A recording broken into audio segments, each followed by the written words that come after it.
Assalamualaikum warahmatullahi wabarakatuh. Perkenalkan, nama saya Talita Nurhidayati Indarlik dari kelas TIA Angkatan 2023 dengan NIM 23051204028. Pada video kali ini saya akan melakukan simulasi jaringan wireless dan DHCP server pada Cisco Packet Tracer untuk memenuhi tugas mata kuliah jaringan komputer. Pada kesempatan kali ini saya akan melakukan praktikum yang ketujuh, yaitu tentang simulasi jaringan wireless dan DHCP server. Jaringan wireless adalah jaringan nirkabel menggunakan gelombang radio seperti ponsel, televisi, radio, dan WiFi laptop. Bahkan komunikasi melalui jaringan wireless sangat mirip dengan komunikasi radio dua arah. Cara kerja jaringan wireless. Yang pertama, adapter wireless komputer menerjemahkan data menjadi sinyal radio dan mengirimkan atau memancarkan menggunakan antena. Yang kedua, router wireless menerima sinyal dan melakukan dekode data. Router mengirimkan informasi ke internet koneksi kabel Ethernet dan terhubung ke komputer penerima. Komponen yang dibutuhkan untuk mengirim dan menerima data. Yang pertama, sinyal radio atau radio signal. Yang kedua, format data atau data format. Yang ketiga, struktur jaringan atau network struktur. Saat akan mengirimkan data, ketiga komponen tersebut akan berfungsi sebagai alat yang merubah data digital menjadi sinyal radio. Pada saat menerima data, ketiga komponen tersebut akan berfungsi sebagai alat yang merubah sinyal radio menjadi data digital. Sinyal radio dapat diubah menjadi data digital dengan cara menyatukan transmitter, alat yang menghasilkan gelombang radio, receiver, alat yang digunakan untuk mendeteksi dan menangkap gelombang radio, dan antena, alat yang membantu transmitter dan receiver agar lebih fokus saat mengirim, membuat pola gelombang, mengarahkan, meningkatkan, dan menangkap sinyal radio yang dari gelombang menjadi bit-bit biner dalam semua peralatan wireless LAN. Macam-macam keamanan jaringan wireless. Yang pertama, WPA-PSK, Wi-Fi Protected Access. Pre-shared key adalah pengamanan jaringan nirkabel dengan menggunakan metode WPA-PSK jika tidak ada autentikasi server yang digunakan. Yang kedua, WEP, Word Equivalent Privacy atau shared key, adalah suatu metode pengamanan jaringan nirkabel, disebut juga dengan shared key authentication. Shared key authentication adalah metode autentikasi yang membutuhkan penggunaan WEP. Yang ketiga, WPA atau Wi-Fi Protected Access adalah suatu sistem yang juga dapat diterapkan untuk mengamankan jaringan nirkabel. Metode pengamanan dengan WPA ini diciptakan untuk melengkapi dari sistem yang sebelumnya, yaitu WEP. Frekuensi Wi-Fi dibagi menjadi dua. Yang pertama, frekuensi 2.4 GHz atau 2400 MHz adalah frekuensi atau sinyal yang sudah sejak lama kita gunakan pada umumnya. Dengan usia yang sudah sangat lama, gelombang ini adalah area bebas, di mana nyaris semua perangkat wireless memakai frekuensi ini. Yang kedua, frekuensi 5 GHz adalah teknologi yang lebih baru sebagai jawaban terhadap banyaknya pemakaian frekuensi 2.4 GHz. Selain itu, saat ini perangkat yang telah mendukung frekuensi ini masih belum sebanyak perangkat yang memakai frekuensi 2.4 GHz. DHCP, Dynamic Configuration Protocol, adalah layanan yang secara otomatis memberikan nomor IP kepada komputer yang memintanya. Komputer yang memberikan nomor IP disebut sebagai DHCP server, sedangkan komputer yang meminta nomor IP disebut sebagai DHCP client. Cara kerja DHCP server. DHCP menggunakan 4 tahapan proses untuk memberikan konfigurasi nomor IP. Jika klien memiliki niche lebih dari satu dan perlu nomor IP lebih dari satu, maka proses DHCP dijalankan untuk setiap adaptor secara sendiri-sendiri. Yang pertama, DHCP discover. Klien meminta nomor IP ke server. Broadcast mencari DHCP server. Yang kedua, DHCP over. DHCP server bisa satu atau lebih server jika memang ada dua atau lebih DHCP server yang mempunyai nomor IP, memberikan penawaran ke klien tersebut. Yang ketiga, DHCP request. Klien memilih penawaran DHCP server yang pertama diterima dan kembali melakukan broadcast dengan message menyetujui peminjaman tersebut kepada DHCP server. Yang keempat, DHCP acknowledgement. DHCP server yang menang memberikan jawaban atas pesan tersebut berupa konfirmasi nomor IP dan informasi lain kepada klien dengan sebuah acknowledgement. Kemudian klien melakukan inisialisasi dengan mengikat atau binding nomor IP tersebut dan klien dapat bekerja pada jaringan tersebut. Sedangkan DHCP server yang lain menarik tawarannya kembali. Kelebihan dan kekurangan DHCP server.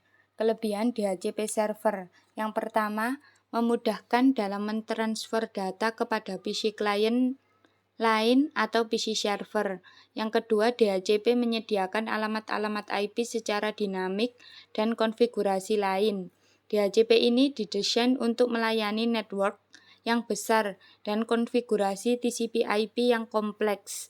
Yang ketiga, DHCP memungkinkan suatu klien menggunakan alamat IP yang reusable. Artinya, alamat IP tersebut bisa dipakai oleh klien yang lain jika klien tersebut tidak sedang menggunakannya atau off. Yang keempat, DHCP memungkinkan suatu klien menggunakan satu alamat IP untuk jangka waktu tertentu dari server. Yang kelima, DHCP akan memberikan satu alamat IP dan parameter-parameter konfigurasi lainnya kepada klien. Kekurangan DHCP server. Semua pemberian IP bergantung pada server. Maka dari hal itu, jika server mati, maka semua komputer akan disconnect dan saling tidak terhubung. Metode konfigurasi DHCP. Yang pertama, konfigurasi dengan range secara random otomatis IP. IP address kepada klien secara random dan dapat berubah-ubah namun masih dalam range IP address yang ditentukan. Yang kedua, konfigurasi dengan fixed alamat IP address. Pemberian IP address yang sifatnya tetap value pada klien yang memerlukan data MAC address. Tujuan jaringan wireless. Yang pertama, mengetahui penggunaan jaringan wireless. Yang kedua, mengetahui metode autentikasi keamanan di jaringan wireless. Yang ketiga, mensimulasikan jaringan wireless dengan Cisco Packet Tracer. Buatlah skema jaringan seperti pada modul. Kemudian setting AP1, pilih config ke port 1,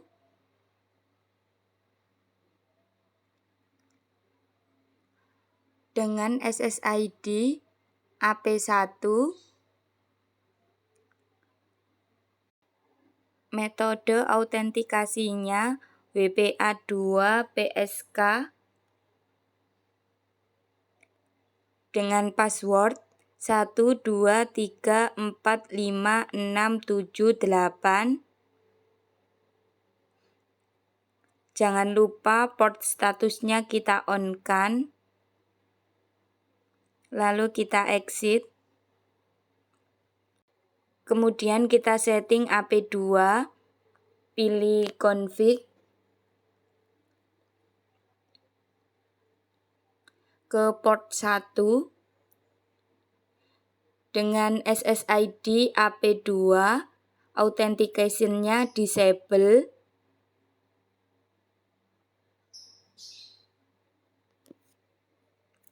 Jangan lupa port statusnya di-on-kan juga, lalu kita exit.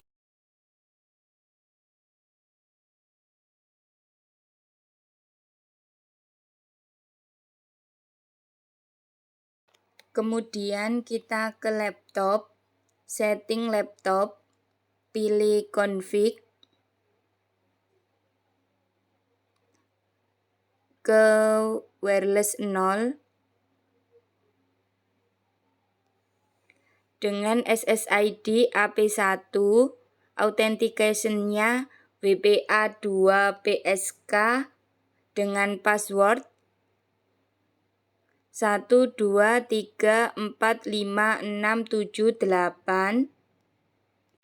IP configuration-nya pilih static, masukkan IP address-nya 192.168.1.129 dan subnet mask-nya 255.255.255.128.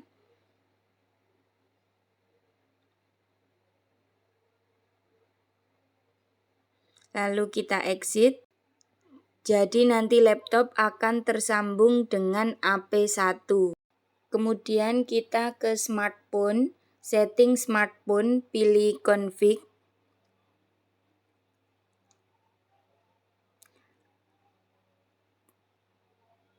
ke wireless 0,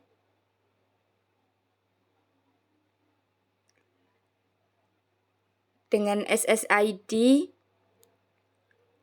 AP2, authentication-nya disable.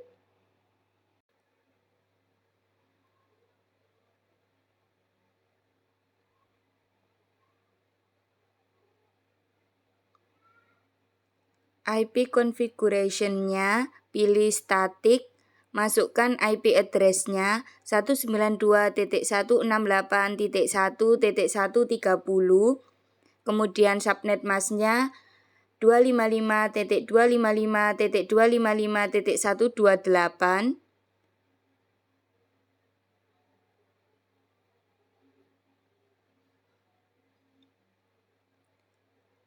Lalu kita exit.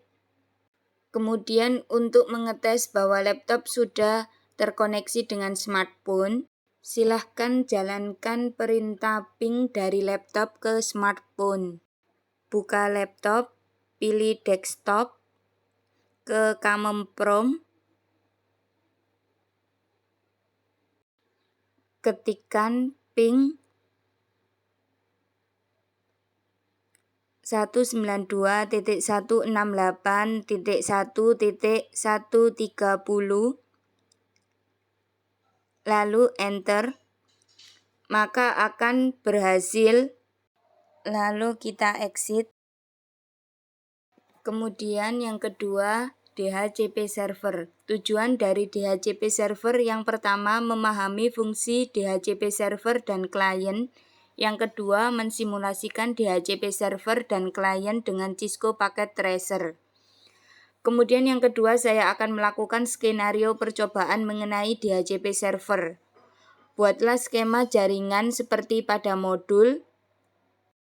Kemudian setting IP server secara statik, pilih config, fast Ethernet 0, IP configuration-nya pilih statik, masukkan IP address-nya 192.168.1.253, subnet mask-nya 255.255.255.128.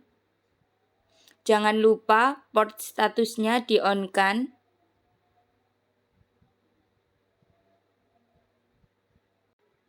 Kemudian aktifkan DHCP server dengan konfigurasi seperti pada modul.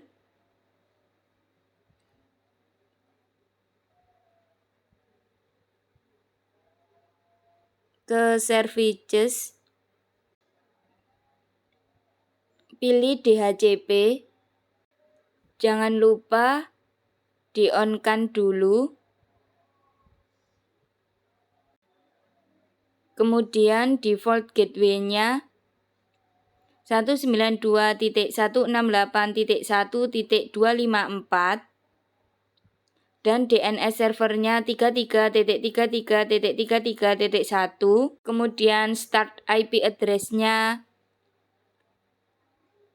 192.168.1.151 dan subnet mask-nya 255.255.255.128. Kemudian maksimum number of user-nya 50, lalu kita save, maka akan masuk. Lalu kita exit. Kemudian aktifkan laptop dengan menggunakan DHCP client dan pastikan sudah mendapat IP dari DHCP server.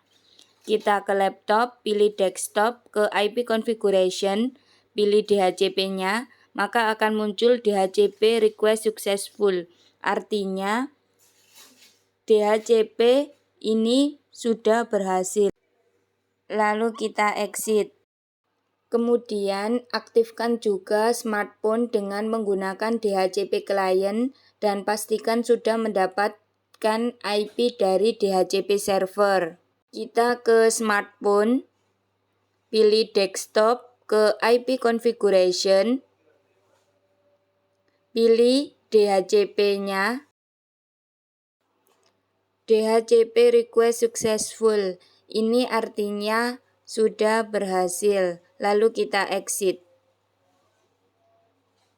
Mungkin itu saja yang dapat saya simpulkan. Jika ada kurangnya, saya mohon maaf. Terima kasih yang sudah menonton video ini. Wassalamualaikum warahmatullahi wabarakatuh.